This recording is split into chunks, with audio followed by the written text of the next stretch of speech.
Inilah Injil suci menurut Markus. Pada suatu hari, Yesus naik ke atas bukit.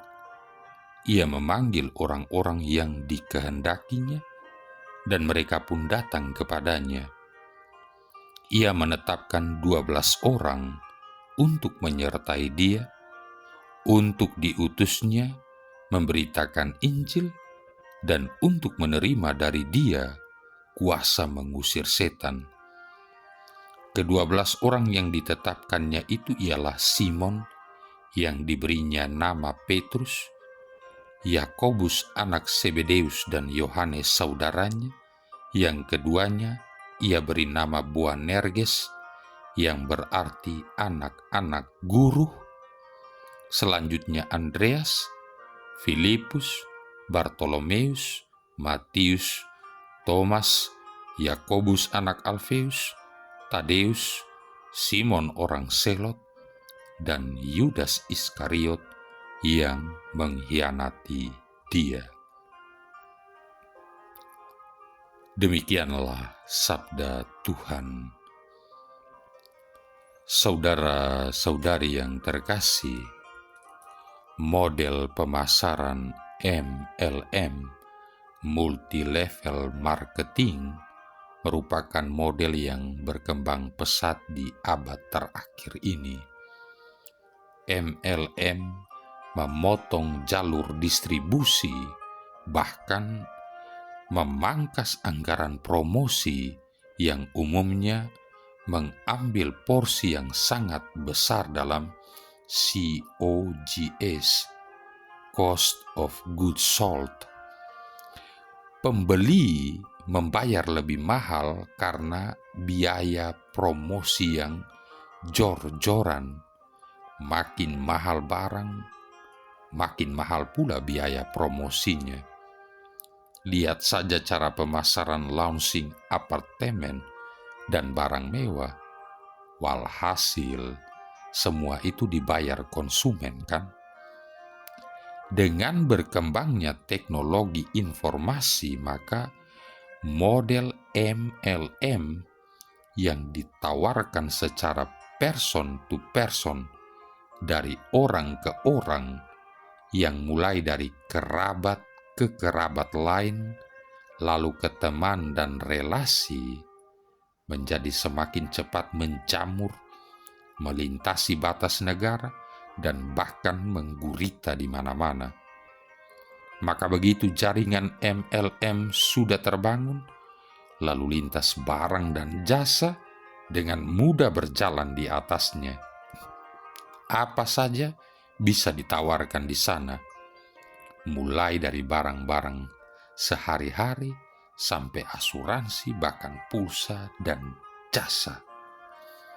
Saudara-saudari yang terkasih, tapi rupanya pemarket MLM ulung pertama adalah Yesus, di mana ia memulainya jauh sebelum ada teknologi, apalagi internet.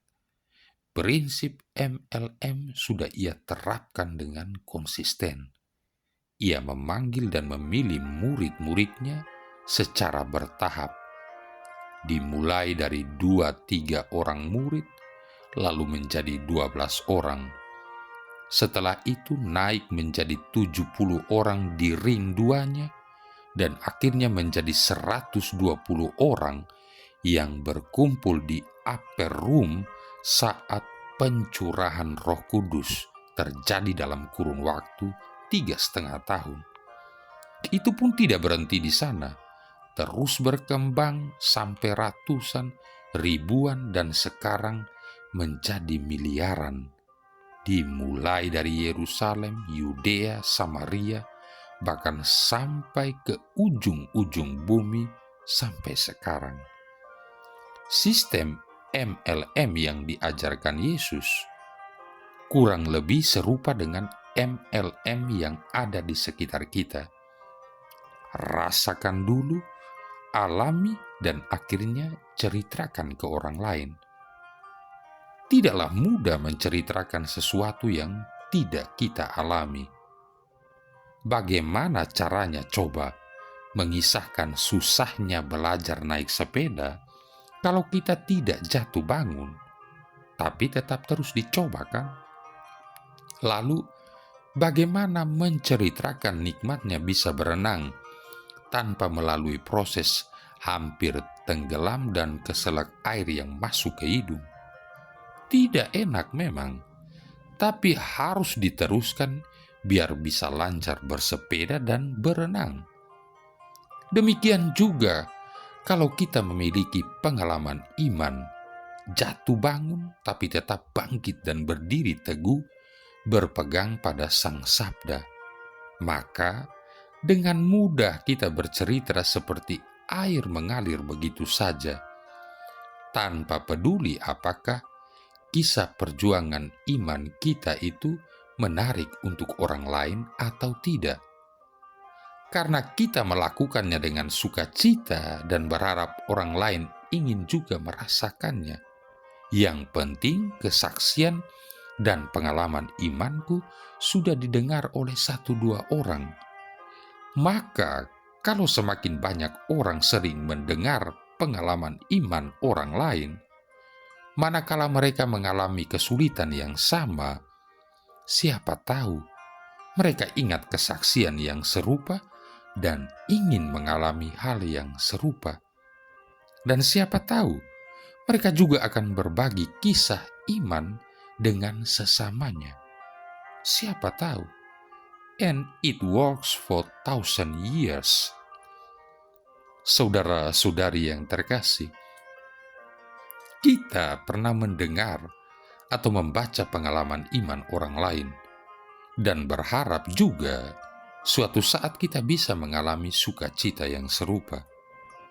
Tetapi kalau kita tidak pernah mendengarkan pengalaman iman orang lain, kalau tidak pernah ada yang bercerita tentang nikmatnya mengikuti jalan Tuhan, mana ada keinginan untuk mengalaminya. Oleh karena itu dibuka lowongan sebesar-besarnya bagi mereka yang ingin menjadi pemasar kerajaan Allah yang selalu berani berbagi pengalaman iman kepada banyak orang. Berceritalah suka duka kehidupan bersama Yesus kepada 1-2 orang sekarang dan besok, baik dalam menghadapi kepahitan dan manisnya kehidupan. Tidak mungkin kita menjadi saksi Kristus tanpa pernah memiliki pengalaman iman, tanpa menyadari penyertaan kasih-Nya di dalam kehidupan kita. Oleh karenanya perlu kita sadari bahwa semua hal yang terjadi dalam hidup kita membuat iman kita bertumbuh senantiasa, sehingga pada akhirnya sampai pada tahap siap menjadi saksi Kristus serta mengajak orang lain lebih dekat kepadanya.